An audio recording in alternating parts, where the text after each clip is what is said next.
So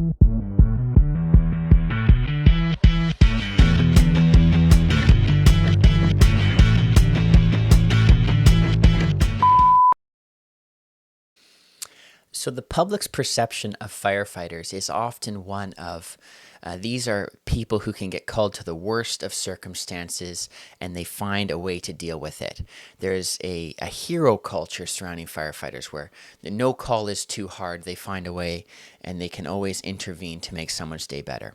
And while firefighters often are thrown into very difficult or dangerous circumstances and make a difference for people's lives, and there are even times when heroic actions occur, we're also just normal people.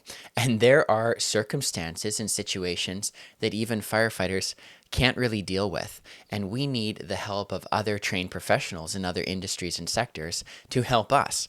So I thought I would explain for you one of those situations. We had this call on my last shift, and we got called for a hydro pole, a power pole that had caught on fire. So this actually happens fairly frequently when we've had a period of dry weather with no rain, and then after the first rainfall, we'll often get a couple of these power pole fires. And what happens, real high level, is the power line, the electrical line, runs on top of the power pole, and it's connected to that power pole through something called an insulator. And that's often a cylindrical piece. It's made of something like porcelain or something like that. That material has very low electrical conductivity. The purpose of that insulator is so that the hydro line, the power line that is carrying electrical current, does not transfer that to the power pole itself, so that if you are walking down the street and you were to touch a power pole, you should not get electrocuted. And part of the reason for that is because there's that insulator separating the power line and the power pole. So what happens is that when we've had a dry period for some time, days, weeks even, dust and other contaminants will form on those insulators. So when the first rainfall happens, that water now kind of mixes with those dust and contaminants, and it can actually make a bit of a conductive, I don't want to say a slurry, but that contaminated water can actually conduct electricity around the outside of the insulator, and a small amount of current can actually reach the power pole.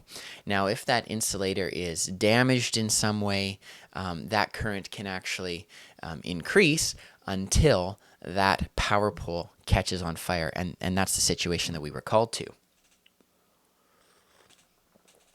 So we were given the wrong address, which happens. We were given the wrong street, so we're driving around. Eventually, we do find the power pole that's on fire. And the power line was still on the top of the pole, but that insulator had failed. And the power line was now sitting directly on top of the power pole and had actually burned into it by maybe 6 inches or whatever, and the top of that power pole was on fire. So this is one of these situations where, as firefighters, we secure the area, we make sure the public's back, because if that line was to fail or fall down, right now we've got an electrical hazard that could impact the public. But what some people may not understand is that as a firefighter, I actually don't have the tools or the training to make that a safe scene even for firefighters. So those are situations where maybe you've seen this after a storm or something like that, where the fire department has the road closed down due to power lines for even multiple hours. And the reason why we don't just get in there, deal with the problem, make it safe, and get on our way is because we can't do that.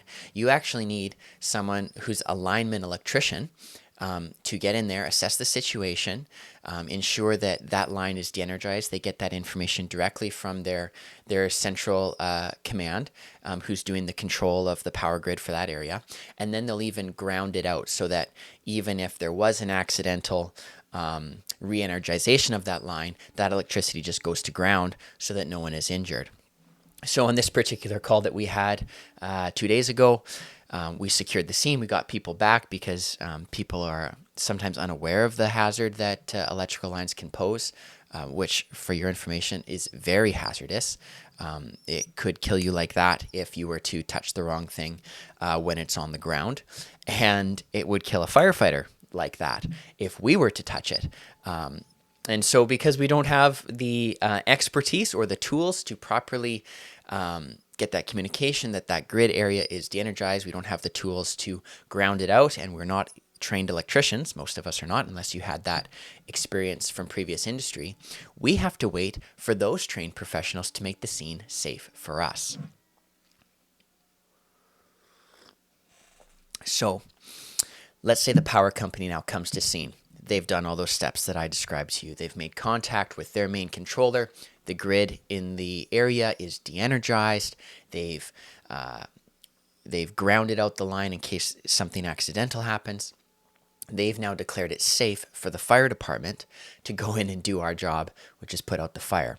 So once that's confirmed, de-energized, we're going to put out that power pole fire just like we'd put out any other fire. We're going to use a hose stream or a fire extinguisher to wet down the area until that is extinguished. But even though this call is called in as a fire, a power pole on fire, a firefighter actually cannot do anything about it until other trained professionals go in there and make the scene safe for us. So I thought maybe you'd be wondering as to why we have to leave the road closed for so long sometimes, why you'll see firefighters standing around on power lines down calls. And the reason for that is that we're waiting for others to make the scene safe for us, and then we can deal with the emergency incident that we were called for.